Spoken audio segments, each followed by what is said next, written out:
الحمد للہ رب العالمین والصلاة والسلام علی سید المرسلین اما بعد فاعوذ باللہ من الشیطان الرجیم بسم اللہ الرحمن الرحیم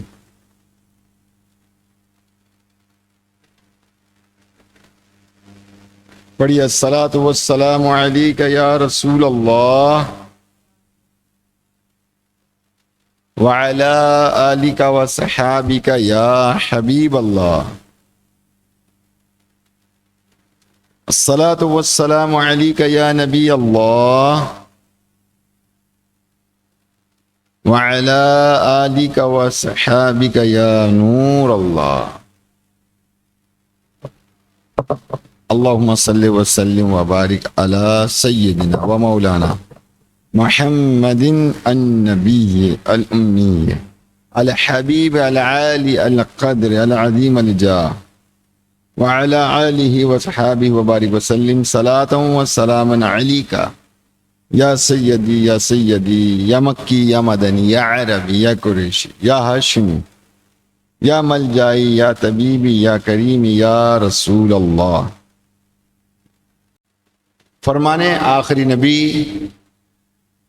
رسول ہاشمی صلی اللہ علیہ وآلہ وسلم،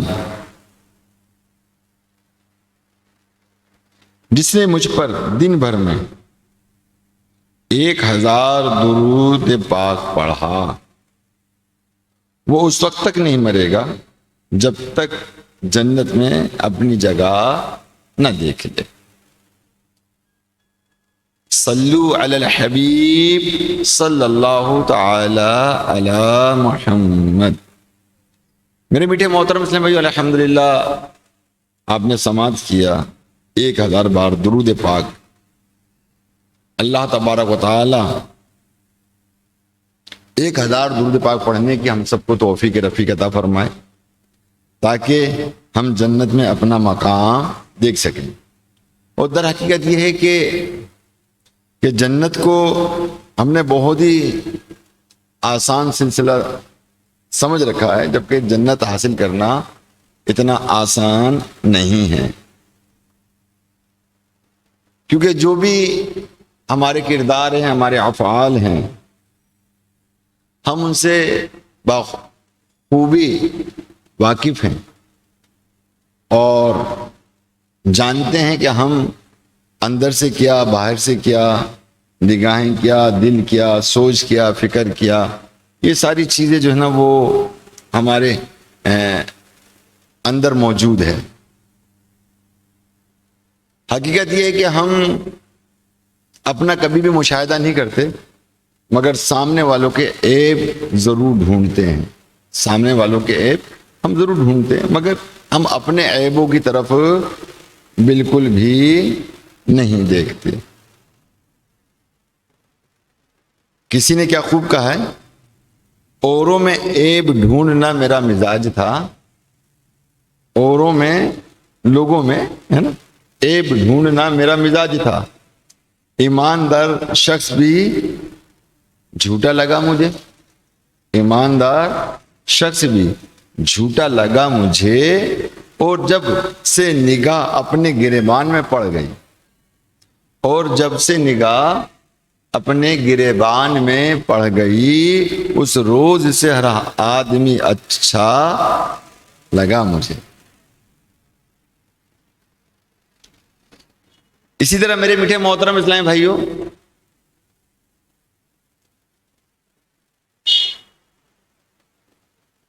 کہ ہم نے جنت کے معاملات کو، وہ ہے کہ اپنا اور اللہ تعالیٰ کے جو معاملات ہمارے درمیان ہیں اس کو ہم نے بڑا آسان سمجھا ہوا، جبکہ ہماری جو معاملات ہیں اندرونی اور بیرونی معاملات، وہ کس حد تک بہتر ہیں یا نہیں ہیں، آج میں نے اس پہ گفتگو بھی کرنی ہے، بات بھی کرنی ہے، کچھ آپ کو بتانا بھی ہے.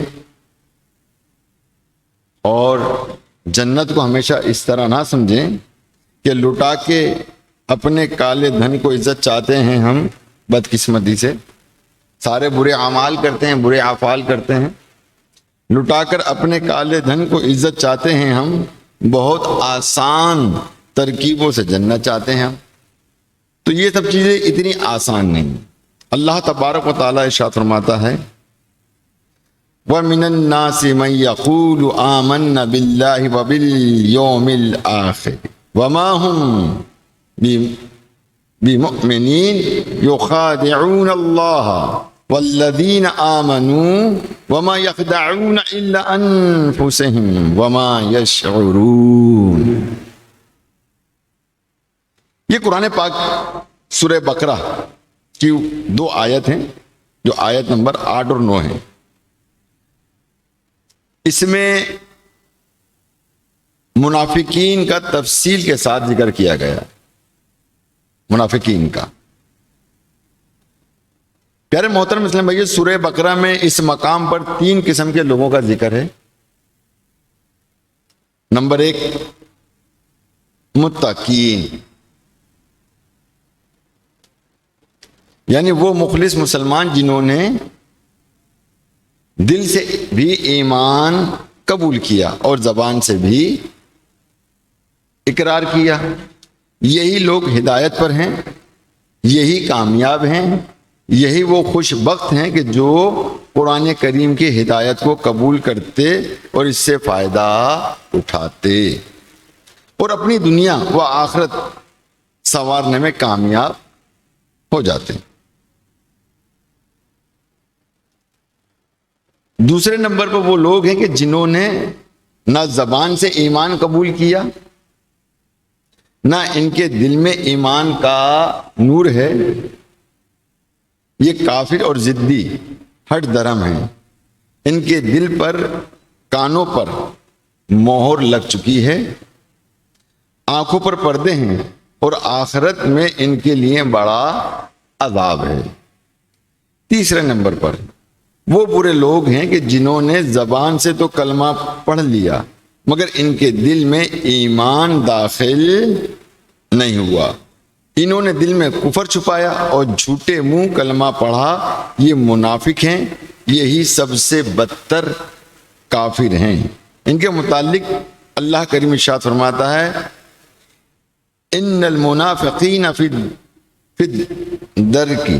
درک اسفل من النار، کہ بے شک منافق دوزخ کے سب سے نیچے طبقے میں ہیں۔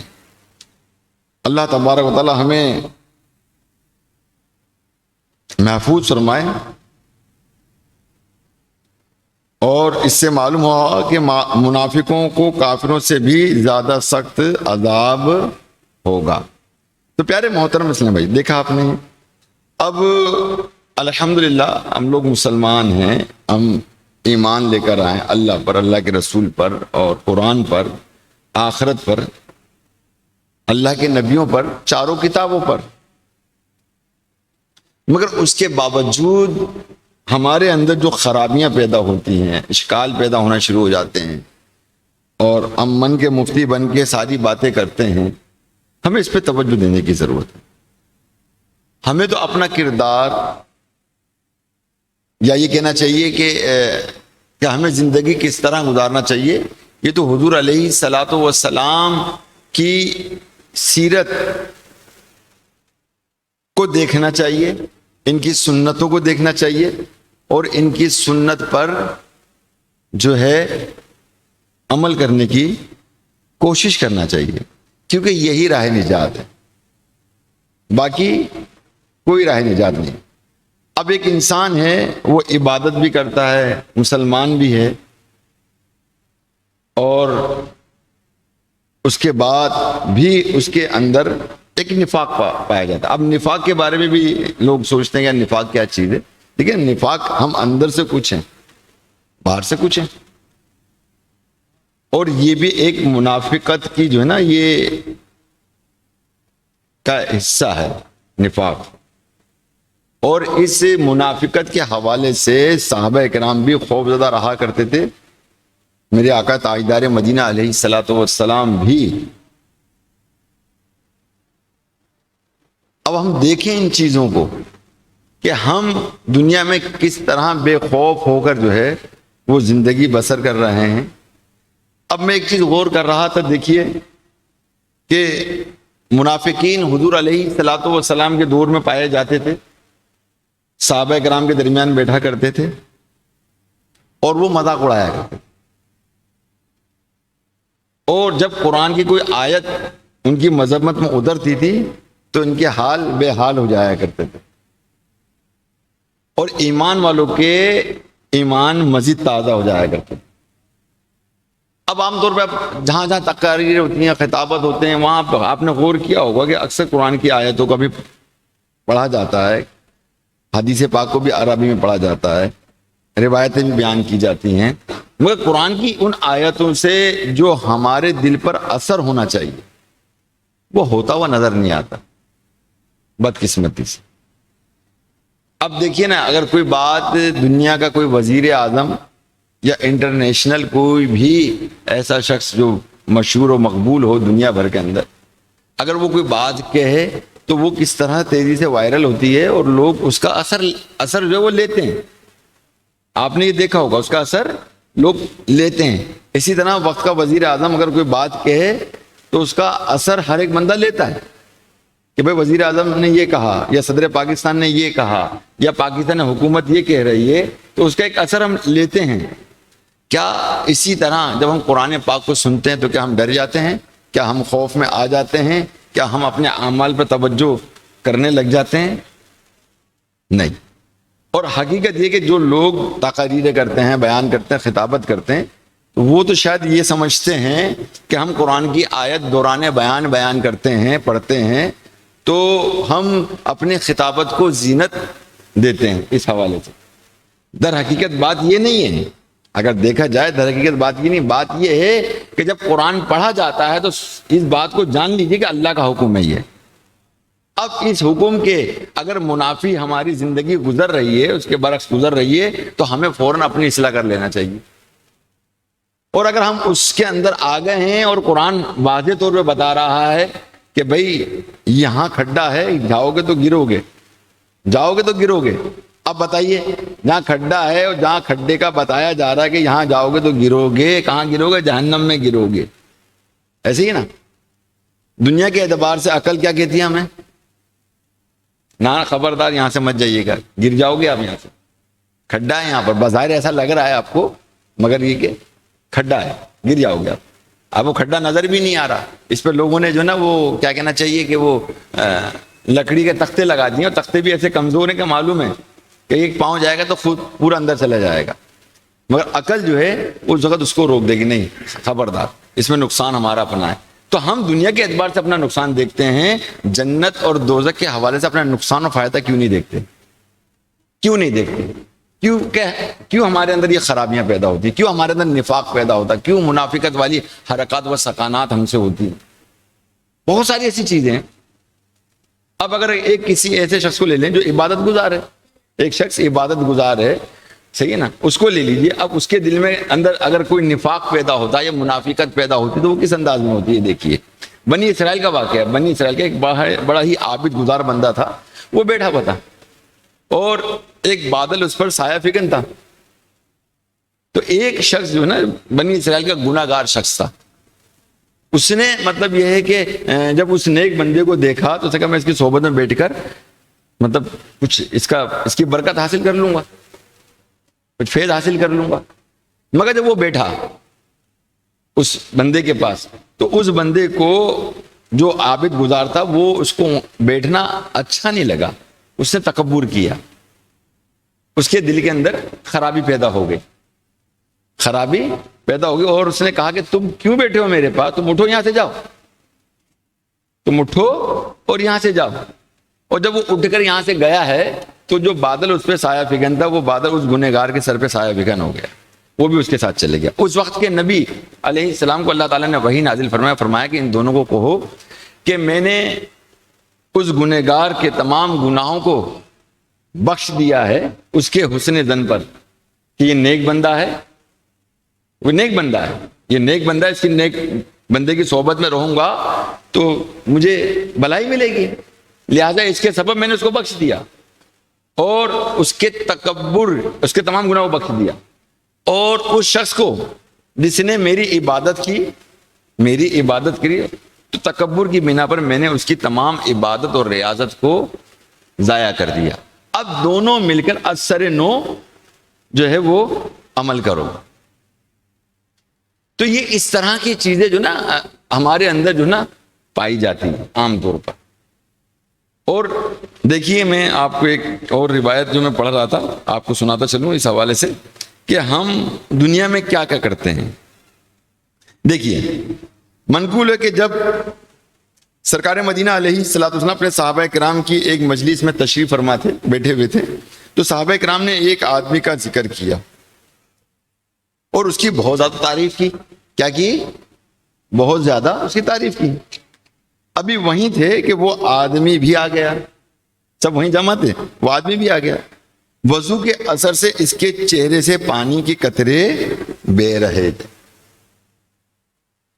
اس نے جوتا ہاتھوں میں اٹھا رکھا تھا. اس کی آنکھوں کے درمیان یعنی پیشانی پر سجدے کے نشان تھے. کیا تھے؟ سجدے کے نشان تھے.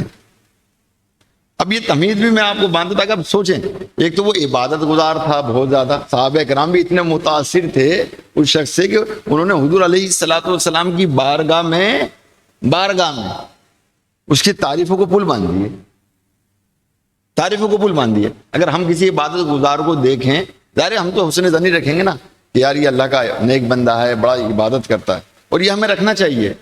ٹھیک ہے نا. اگر وہ بے شک غلط صحیح ایک بات ہے، غلط ہے، جیسے کہ میں نے بنی اسرائیل کا واقعہ سنا ہے، اس سے تو حسن ظن تھا نا، مگر اس کے اندر ایک یہ نفاق تھا کہ اس کے اندر ایک تکبر تھا، ایک نفاق تھا کہ میں تو بہت اچھا ہوں اور یہ غلیظ آدمی اور یہ بد کردار آدمی اور یہ گناہگار آدمی میرے برابر میں کیوں آ کے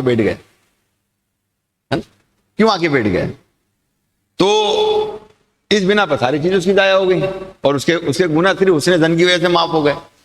اسی طرح اگر ہم بھی حسن ظن رکھیں گے تو انشاءاللہ کبھی بھی خود پسندی کا شکار نہیں ہوں گے.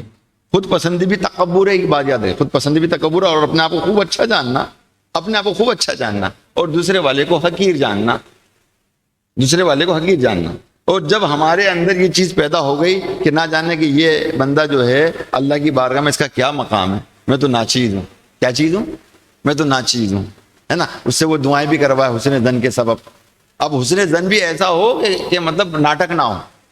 میری بات سمجھ، ناٹک بھی ہوتا ہے نا حسن ظن کے لیے.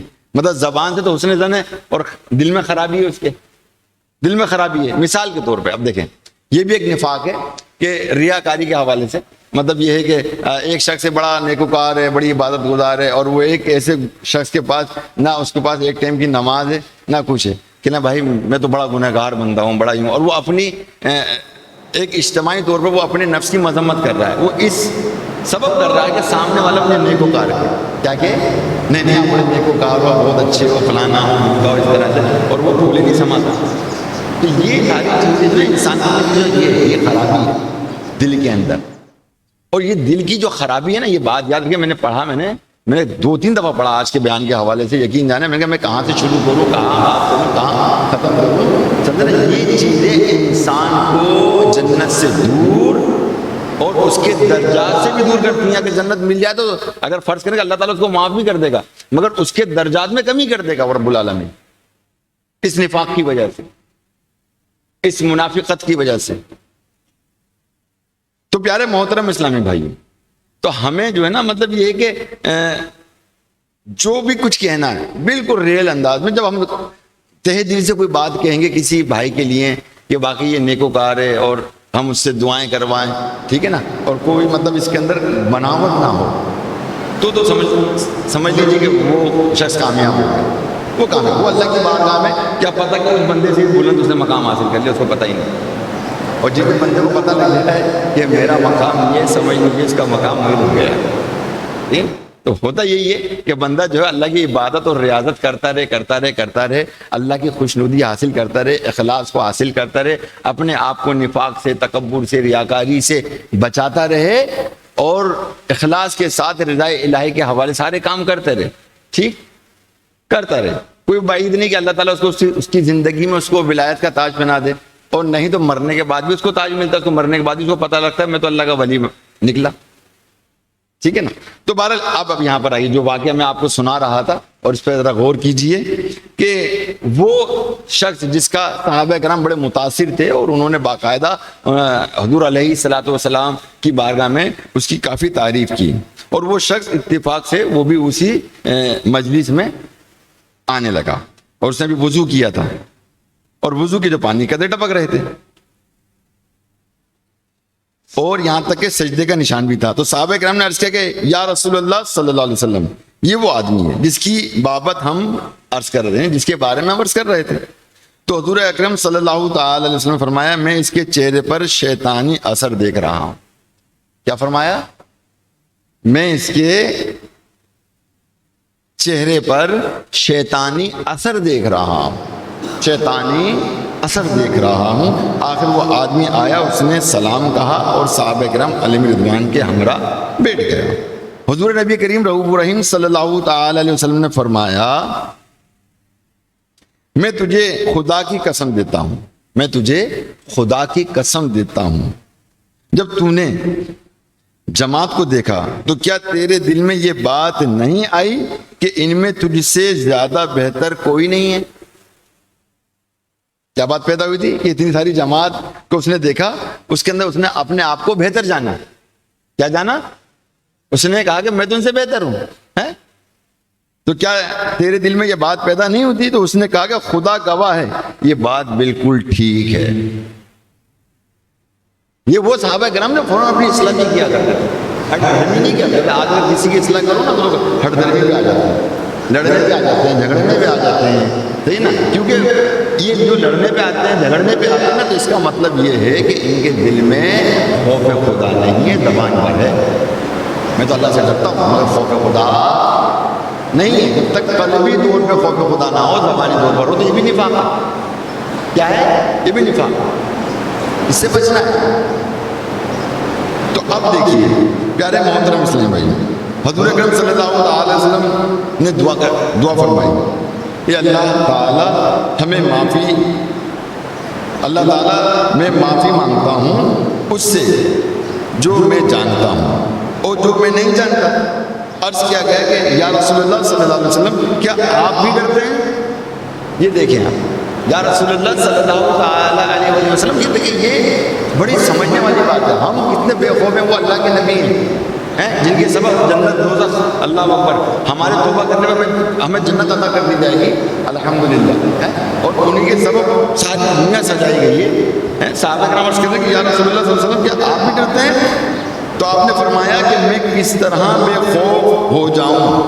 اب یہ سمجھنے والی بات ہے، یہ بات ہمارے لیے ہے. اس کے لیے ہمارے لیے جتنی عبادت اور ریاضت میرے آقا جان رحمت علیہ صلی اللہ علیہ وسلم نے کی، جس سے آپ کے جو ہے پائے مبارک کو ورم چڑھ جایا کرتا تھا، تو اندازہ کیجئے اور ان کے خوف کا اندازہ کیجئے. کہا کہ ہاں میں بھی ڈرتا ہوں، اور آپ نے فرمایا کہ میں کس طرح بے خوف ہو جاؤں جبکہ دل اللہ تعالیٰ کی انگلیوں کے درمیان میں ہے.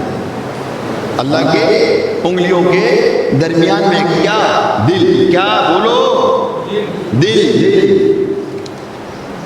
وہ جسے چاہتا ہے الٹتا پلٹتا ہے، وہ جسے چاہتا ہے الٹتا ہے پلٹتا ہے. پھر اللہ سبحانہ تعالیٰ نے فرمایا اور ان کے لیے اللہ تعالیٰ سے وہ ظاہر ہوا جس کا وہ گمان نہیں کرتے تھے. اس کی تفسیر میں علماء کرام فرماتے ہیں کہ انہوں نے ایسے اعمال کی جنہیں نیکیاں گمان کی مگر وہ برائیوں کے پردے میں تھیں. اس قرآن کی تفسیر یہ ہے کہ انہوں نے تو اس کو نیکیاں گمان کی تھی مگر وہ در حقیقت میں وہ برائیوں کے پردے میں تھے. اب آپ غور کیجئے کہ یہ جو ہمارا دل ہے، ہمارا جو دل ہے وہ اللہ تعالیٰ کی انگلیوں کے درمیان ہے، اور وہ چاہتا ہے الٹتا پلٹتا ہے. اب یہاں مجھے ایک بلم بن باورہ کا واقعہ یاد آ رہا ہے جو میں نے کئی بار آپ کو سنا، پھر میں آپ کو سناتا ہوں کہ جب بلم بن باورہ جو یہ عابد گزار بندہ تھا اور حضرت موسیٰ علیہ السلام کے مقابلے پر یہ آیا. المختصر بتا رہا ہوں مقابلہ. پہلے تو اس نے منع کہ نہیں میں نے ان کے خلاف بد دعا نہیں کی، کیونکہ یہ جو بھی دعا مانگتا تھا قبول ہوتی تھی، اور سب بنی اسرائیل میں جو ہے نا اس کی توقیر عزت کیا کرتے تھے اس عابد گزار بندے کی.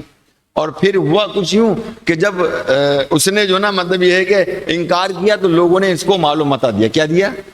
مال و متاع دیا, ہے نا. یہ مال و متاع جو نا انسان کی نیتوں کو خراب کرتا ہے, نگاہوں کو خراب کرتا ہے, دل کو خراب کرتا ہے, اور اللہ کے رابطے میں بہت بڑی رکاوٹ بنتا ہے. یہ بھی ہم بہت ساری چیزیں سوچنا سمجھنا چاہیے.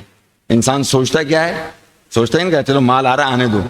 در حقیقت وہ جو مال آ رہا ہے وہ مال آنے میں وہ اپنے آپ کو دھوکہ دے رہا ہے, کسی اور کا نقصان نہیں کر رہا, وہ اپنا ہی دھوکہ کھا رہا. تو بہرحال ہوا کیا کہ اب جب اس نے اس بات کو نہیں مانی تو ان لوگوں نے کیا کیا, ان لوگوں نے یہ کیا کہ بہت سارا مال و متاع اس کے سامنے لا کے رکھ دیا. اب تو تم اس نبی علیہ السلام کے خلاف بد دعا کر دو. کیا کر دو؟ بولیے, بد دعا کر دو. اب جب اس نے یہ ساری چیزیں دیکھیں تو اس کی نیت خراب ہو گئی. کیا ہو گئی؟ خراب ہو گئی, دل میں نفاق پیدا ہو گیا. ٹھیک ہے نا. اس نے جو نا وہ بد دعا کرنے کے لیے ہاتھ اٹھائے اور جیسے کہ کہا کہ مطلب ان کا نعوذ باللہ بیڑا غرق ہو, ہے نا, مثال کے طور پہ, تو نکلتا تھا کہ میرا بیڑا غرق ہو. کیا ہو؟ میرا بیڑا غرق ہو, ہے نا. ان کے ساتھ یہ ہو تو کہتا یہ برائی میرے ساتھ ہو. جو برائی کی بد دعا وہ بلعام بن باعورہ کیا کرتا تھا. موسیٰ علیہ السلام کی قوم کے لیے کیا کرتا تھا, وہ الٹ اس کے لیے اس کی زبان سے اس کے خود کے لیے نکلتا تھا وہ. تو دیکھا کہ اللہ تبارک و تعالی الٹتا پلٹ دیتا ہے بندے کو, اور پھر وہ کس کھیتی مولی ہے بندہ. سوچے تو صحیح نا, کیونکہ وہ اللہ تعالیٰ کے آگے ہم کو, میں کہوں گا عاجز ہے, آپ بھی کہو گے عاجز ہے. اب کیسا عاجز ہے بندہ؟ سمجھتے ہی نہیں عاجز ہے, عاجز نہیں سمجھتا. اندر ہی وہ نفاق پیدا کر کے رکھا ہوا ہے, وہ اپنے اندر وہ بہت ساری خرابیاں پیدا کر کے رکھا ہوا ہے اس نے. ان خرابیوں سے وہ نکلتا ہی نہیں ہے, ان خرابیوں سے وہ نکلتا نہیں ہے. تو لہذا کیا ہوا کہ اس نے اس بات کو جان لیا کہ اب تو میرا تو ہو گیا کام خراب. وہ بھی جان لیا کہ میں تو ان کے لیے بد دعا کر رہا تھا مگر نکل میرے لیے رہی ہے. وہ بد دعا ان کے نہیں بلکہ میرے حق میں آ گئی ساری کی ساری. تو کہا اب جو ہونا تھا سو ہو گیا, اب تو میں نے تو بچنے والا نہیں ہوں نا.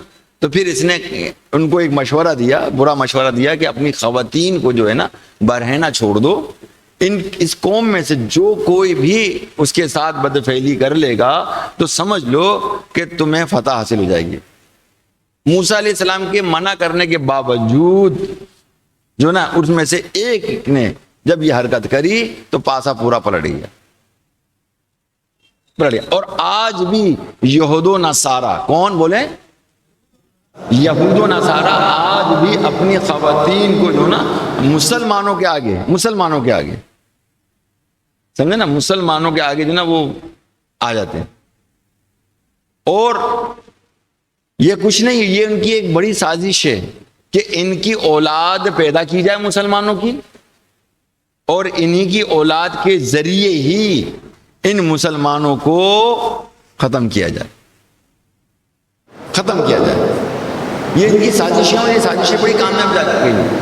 اب ظاہر ہے اگر دنیا بھر میں اگر سچ سیکھے تو پٹھانوں کو زیادہ کیا ہے کہ ان میں بڑا جوش جذبہ پایا جاتا پٹھانوں کے اندر نا, لڑنے بھیڑنے کے اندر. اب افغانستان سے ایسے بندے لے گئے کہ مت پوچھیں آپ. اب ان سے وہ اولادیں پیدا کر رہے ہیں تاکہ وہ جنگجو بن جائے. اب میں نے ایسی ویڈیو بھی دیکھی جو بیت المقدس کے اندر بے دلی ہو کے مسلمانوں کو جو ہے وہ شہید کر دیا گیا. اتنی ہمت نہیں ہے یہود و نصارہ کے اندر جو اتنی آسانی سے کسی مسلمان کو شہید کر دے. یہ میں آپ کو بتا دوں, ہاں یہ میں آپ کو بتا دوں, اتنی ہمت نہیں ہے. اور وہ آگے بھی نہیں آتے ہیں. جو نسلی یہودی ہیں نا, نسلی یہودی, وہ آگے بھی نہیں آتے, نہ عیسائی آتے یہی ہیں. اور یہی وجہ ہے کہ آج یورپ کے اندر جو ہے وہ زنا اور بدکاری عام کیوں آیا, اسی وجہ سے عام, یہی وجہ ہے. اور کسی سمجھدار نے کہا نا, مطلب یہ ہے کہ کسی نے کہنا یہ کہ عیسائی بندر کو چھیڑ دیا آفس کے اندر, چھیڑ دیا تو سارے جو جتنے سپر آ گئے اور انہوں نے جو اسی کوٹ لگایا دبا کے کوٹ لگا کے وہ چلے گئے. اب ایک بزرگ وہاں بیٹھے ہوئے تھے, مشاہدہ کر رہے تھے اس تمام چیزوں کا. تو کہنا کیا سوچ رہے ہو؟ بھلا سوچ میں یہ رہا, تو ڈرپوک قوم ہے, اتنی ڈرپوک قوم ہے, اس کے باوجود کیا پتا ہے کہ انہوں نے آگے مجھے بھی دوٹو کوپ کر دیا, سب کچھ کر دیا, اور یہ سارے معاملے تو دراصل بات یہ نہیں ہے. دراصل بات یہ ہے کہ مسلمانوں کا خون ان کی رگوں میں دوڑ رہا ہے, جس کی وجہ سے آج تمہیں منہ کی کھانا پڑی. منہ کی کھانا پڑی ہے۔ تو بہرحال پیارے سے بات سے بات نکلتی ہے تو وہ بات عرض کرتا چلا جاتا ہوں۔ بہرحال میں اپنے بیان پہ آؤں تاکہ آپ ان چیزوں کو سمجھیں کہ دیکھیے ایک اور میں آپ کو ایسی روایت سناتا ہوں جس کو پڑھ کے میں چونک گیا کہ حضور اکرم صلی اللہ تعالی علیہ وسلم نے فرمایا کہ سب لوگوں سے برا آدمی،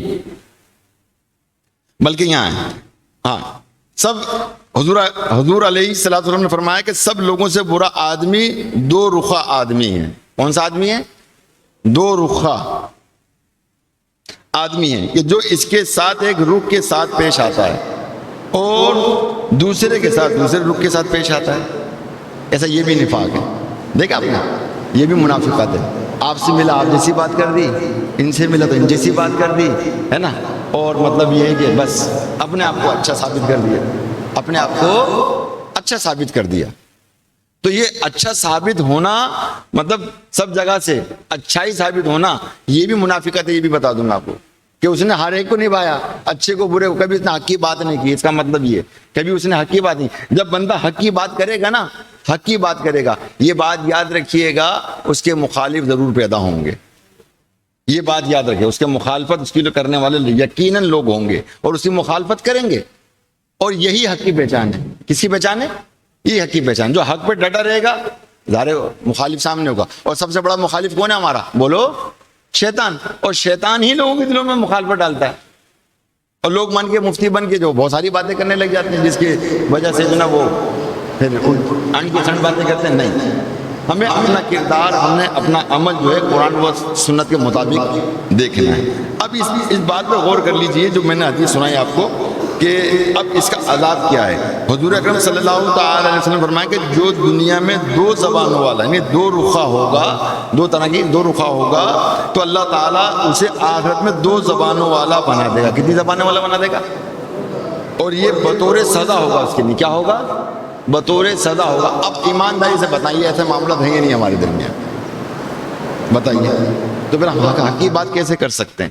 اب یہ چیز ہمارے اندر ہے، ہمیں پتہ ہے کہ ہم ان سے کیا کہہ رہے ہیں، ہم ان سے کیا کہہ رہے ہیں، ہمیں پتہ ہے کہ ہماری زبان کیا ہے، ہمارا دل کیا ہے۔ ہم اپنے آپ کو صاف و شفاف نہیں کرتے، نہ ہم اندر سے اچھے نہ باہر سے اچھے، تو پھر ہم کس طرح سے مطلب یہ ہے کہ جنت کے حقدار ہوں گے، کس طرح ہم بروز قیامت جو سرخرو ہوں گے، کس طرح اللہ تعالیٰ کی ہم خوشنودی ہم حاصل کر سکیں گے۔ میرے میٹھے محترم اسلامی بھائیو، حضرت حسن رضی اللہ تعالیٰ عنہ سے کہا گیا کہ ایک قوم کا خیال ہے کہ ہمیں نفاق کا کچھ خطرہ نہیں، تو فرمایا اللہ تعالیٰ کی قسم مجھے اگر یہ علم ہو جائے کہ میں نفاق سے پاک ہوں تو یہ بات مجھے دنیا بھر کے سونے سے کہیں زیادہ پسند ہے۔ تو انسان کے اندر یہ خرابیاں پیدا ہوتی ہیں، کہنے کا مقصد یہ ہے ان خرابیوں کو دور کرنے کے لیے بندہ جد و جہد کرے، اور ہر ایک کے دل میں ہوتی ہے، ہر ایک کے دل میں ہوتی ہے۔ اگر یہ تمام مشاہدات ہوں، کچھ جیسا کہ وہ میں نے آپ کو اسٹارٹ میں شعر سنایا تھا، کیا سنایا تھا؟ اوروں میں عیب ڈھونڈنا میرا مزاج تھا، یہ ہمارا حال ہے۔ اوروں میں یعنی لوگوں میں عیب ڈھونڈنا میرا مزاج تھا، ایماندار شخص بھی جھوٹا لگا مجھے، اور جب سے نگاہ اپنے گریبان پر پڑ گئی اس روز سے ہر آدمی اچھا لگا مجھے، اس روز سے اچھا لگا مجھے۔ تو پیارے محترم اسلامی بھائیو، ہم ان چیزوں کو سمجھیں، اور آخر میں آپ کو صرف یہ دو تین ایک روایت سنا کر اور آپ کی توجہ دلانا چاہوں گا ایسی جگہ پر، پھر بیان ختم کر دوں گا میں، کہ دیکھیے کہ انسان جو ہے وہ اللہ تعالیٰ کی رحمت پر امید رکھتا ہے۔ کیا رکھتا ہے؟ رکھتا ہے امید۔ یہ امید رکھنا یہ ایمان کا حصہ ہے۔ کس کا حصہ ہے؟ کس کا حصہ ہے؟ سب بولے اللہ سے امید وابستہ رکھنا کیا ہے؟ مگر اللہ تعالیٰ کا ڈر اور خوف رکھنا یہ بھی ایمان کا حصہ ہے، یہ بھی ایمان کا حصہ ہے، ٹھیک ہے نا؟ یہ دونوں ایمان کے حصے ہیں۔ اچھا، یہ رحمت اور جو امید ہم باندھتے ہیں یہ اسی سبب باندھتے ہیں کہ جب ہمارا عمل شریعت کے دائرے میں، ہم نمازیوں پرہیزگاروں متقین، ہمیں تو نہیں معلوم، ہم نے حج کیا وہ قبول ہو گیا، نماز پڑھی وہ قبول ہو گیا، تلاوت قبول کر دی، اللہ کی رحمت و امید ہے کہ اللہ تبارک نے ہماری عبادت کو قبول فرما لے گا۔ تو لہٰذا میرے میٹھے محترم اسلامی بھائیو، اللہ کے نبی علیہ الصلوۃ والسلام نے ارشاد فرمایا کہ بے وقوف ہے وہ شخص جو نفسانی خواہشات کی پیروی کے باوجود اللہ پاک سے تمنا رکھے، یعنی امید رکھے۔ یعنی ایک طرف تو وہ مطلب اللہ سے امید رکھتا ہے، اور دوسری طرف وہ اپنی خواہشات نفس کی پیروی کرتا ہے، جس کے سبب وہ مطلب یہ ہے کہ گناہ کبیرہ کرتا ہے، فرائض چھوڑتا ہے، واجبات ترک کرتا ہے، اور اپنے گناہوں سے توبہ بھی نہیں کرتا، اس کے ساتھ ساتھ وہ جنت کی امید بھی رکھتا ہے۔ کس کی امید رکھتا ہے؟ جنت کی امید رکھتا ہے۔ یعنی آج یہ دیکھیں جتنے لوگ ہمارے اکثریت کے لوگوں کی نمازیوں کی ہیں، مجھے بتائیے، جواب دیجئے، ہے ایسا ہے؟ نہیں ہے نا اکثریت جماعت نماز کی۔